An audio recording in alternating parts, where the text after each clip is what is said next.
in a room full of billionaires, lawyers, and power. She was just a waitress, but when she whispered one sentence, she didn't just stop a $100 million disaster, she changed the course of an empire. Early evening, golden hour reflecting off skyscrapers. Inside, the top floor of the Wexford Hotel glows with power and champagne Colton Gray, 52, polished, ruthless, and a living legend in private energy, sat across from tech innovator Jeremy Vance.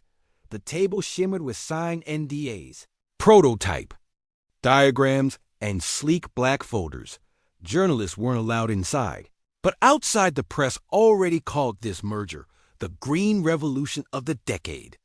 Every second of the past 9 months had led to this moment, and in the shadows, serving wine and removing plates, was Maya Brooke. She moved carefully, as taught, eyes low, tray steady, ears open.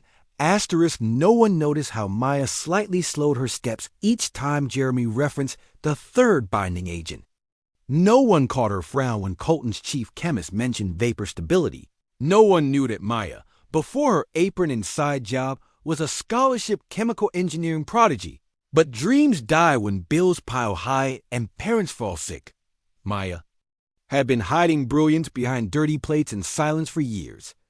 Until now, asterisk, Jeremy leaned forward with a smirk only the overconfident wear. Jeremy, all that's left is your signature. Colton. He pushed the pen across the folder. The room paused.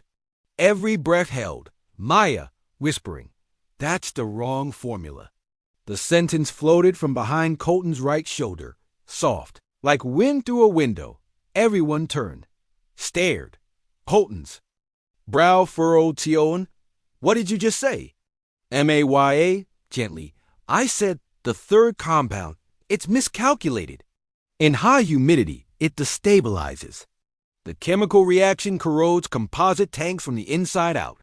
The room snapped to life. Lawyers stiffened. Assistants exchanged frantic glances. Jeremy chuckled, trying to wave it off. "Jeremy, she's a server, not a scientist." But Maya didn't flinch. "Maya, you didn't account for variable pressure under long-term compression. I've seen this before in a senior project at MIT. It's flawed. Dangerous."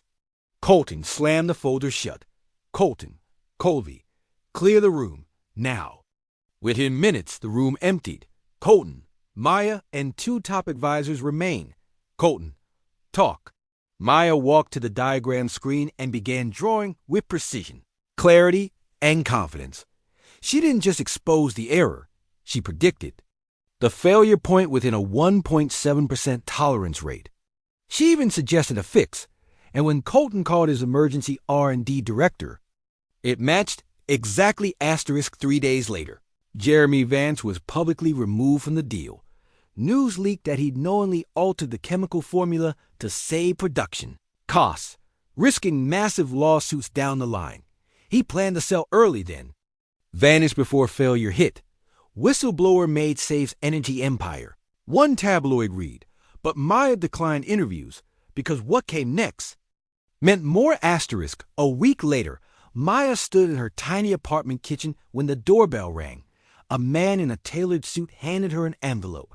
Inside, a 6-figure check, a scholarship grant under her name, and a single-page letter with one sentence: "Every empire needs integrity. Welcome to Gray Energy Labs."